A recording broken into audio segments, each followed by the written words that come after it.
बच्चों, आज की इस नए वीडियो में हम बात करेंगे हम बीमार क्यों होते हैं। आज इसके अभ्यास के सभी प्रश्नों का उत्तर देने का प्रयास किया हूं, तो आप स्टेप बाय स्टेप प्रश्नों का उत्तर देखिए।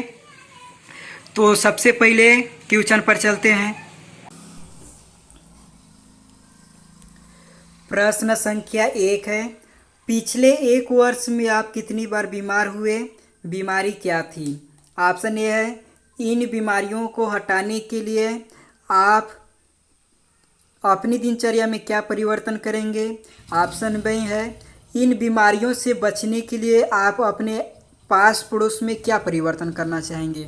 तो मान लीजिए हम 1 वर्ष में मुझे मलेरिया बुखार और दूसरी बात दस्त हुई थी, तो देख लेते हैं इसमें मैंने अपनी दिनचर्या में क्या परिवर्तन किए और अपने आस पड़ोस में हम क्या परिवर्तन किए। तो देखिए, सबसे पहली बार मैं अपने दिनचर्या में सोते समय मच्छरदानी का प्रयोग किए, जिससे हमें मच्छरों से बचाव हो सका। और दूसरी बात, वर्षा ऋतु में पूरी बाजू यानी कि आस्तीन जिसको बोलते हैं, कमीज और पतलून पहनना शुरू किया, इससे भी हमारे मच्छरों से बचाव हो सकता है। और ऑप्शन बी है, पास पड़ोस में परिवर्तन। तो देखिए, मलेरिया बुखार होने पर आस-पास पड़ोस में क्या हमें परिवर्तन करनी चाहिए। तो सबसे पहले गंदे पानी को जमा नहीं करना चाहिए, उसके निकास करना चाहिए। और दूसरी बात, पानी की टंकी को साफ और ढक कर रखना चाहिए। और खिड़कियों और दरवाजे में तार की जाली लगवाना चाहिए, जिससे कि हमारे गंदगियों से बचाव हो सके हमें। तो इस प्रकार हमारा मलेरिया बुखार में इस प्रकार परिवर्तन करना चाहिए। अब देख लेते हैं दस्त से बचने के उपाय कौन कौन से हैं। तो दस्त से बचने के उपाय है कि पानी में क्लोरीन की गोलियां डालकर रोगाणु युक्त करना चाहिए, गर्म पानी का प्रयोग करना चाहिए और पानी को फिल्टर करना चाहिए।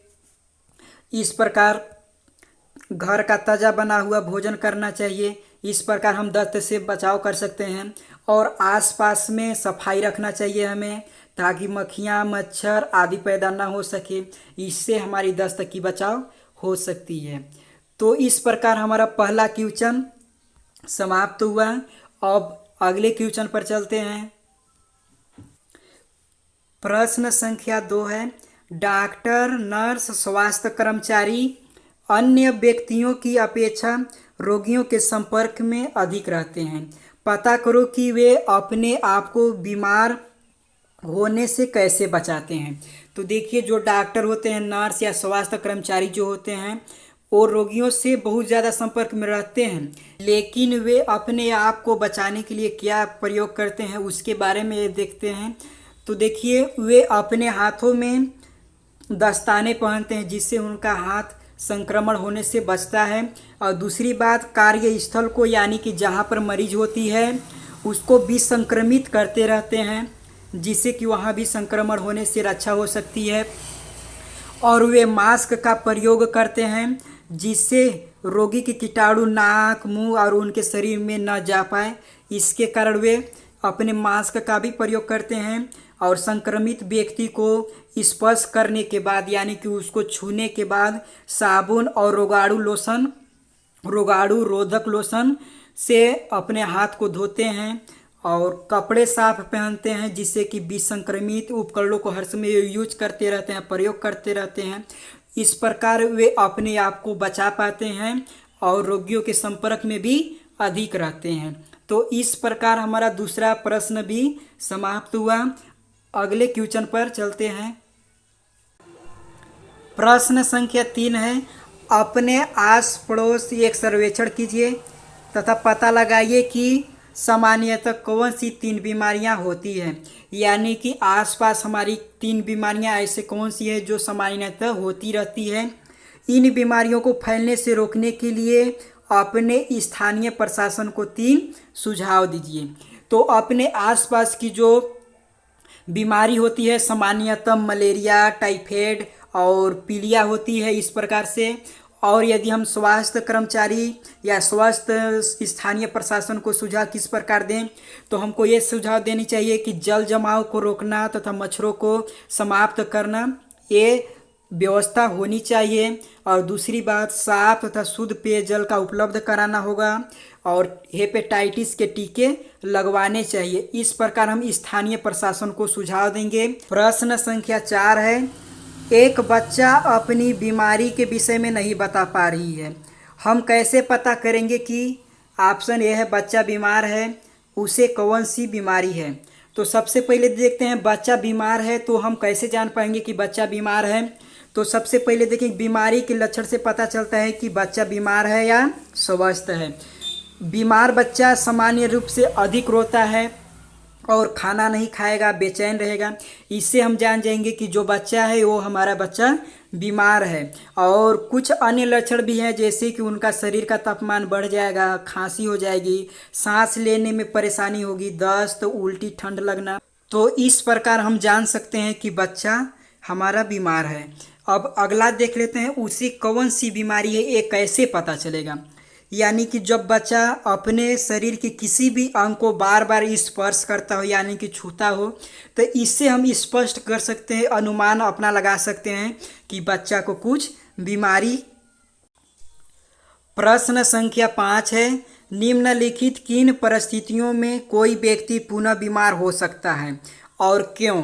जब वह मलेरिया से ठीक हो रहा हो, जब वह मलेरिया से ठीक हो चुका है और चेचक के रोगी की सेवा कर रहा है। और ऑप्शन सी है मलेरिया से ठीक होने के बाद 4 दिन उपवास करता है और चेचक की रोगी का सेवा कर रहा है। तो देखते हैं किस परिस्थिति में कोई भी बच्चा बीमार हो सकता है या कोई भी व्यक्ति बीमार हो सकता है। तो देखिए बताए गए सी, ऑप्शन नंबर सी में मलेरिया से ठीक होने के बाद 4 दिन उपवास रहता है और चेचक के रोगों से लड़ रहा हो या तो सेवा कर रहा हो। तो इस परिस्थिति में कोई भी व्यक्ति बीमार हो सकता है। और इसका कारण क्या है, तो देखिए बीमार होने के बाद व्यक्ति के शरीर का जो प्रतिरक्षा तंत्र होता है कमज़ोर हो जाता है और 4 दिन उपवास के बाद शरीर का प्रतिरक्षा तंत्र और भी कमज़ोर हो जाएगा, जिससे चेचक, छूत की बीमारी होने की संभावना अधिक होती है। तो इस प्रकार कोई भी व्यक्ति दोबारा बीमार हो सकता है। तो इस प्रकार हमारा 5वें क्वेश्चन भी समाप्त हुआ। अगले क्वेश्चन पर चलते हैं। प्रश्न संख्या 6 है, निम्नलिखित किन परिस्थितियों में आप बीमार हो सकते हैं और क्यों। तो यहाँ पर ध्यान देने वाली बात यह है कि प्रश्न संख्या 5 में पूछा था आप किस परिस्थिति में पुनः बीमार हो सकते हैं, यानी कि फिर से बीमार हो सकते हैं। और प्रश्न संख्या 6 में पूछ रहा है आप किन परिस्थितियों में बीमार हो सकते हैं और क्यों। जब आपकी परीक्षा का समय है, ऑप्शन बी है जब आप इस बस या रेलगाड़ी में 2 दिन तक यात्रा कर चुके हैं, और तीसरा ऑप्शन है जब आपका मित्र खसरा से पीड़ित है। तो ऑप्शन नंबर इसमें बी और सी दोनों में बीमार होने की संभावना अधिक होती है, क्योंकि देखिए कोई भी व्यक्ति बस या रेलगाड़ी में अनेक लोगों से यात्रा करते हैं या अनेक लोगों के साथ यात्रा करते हैं।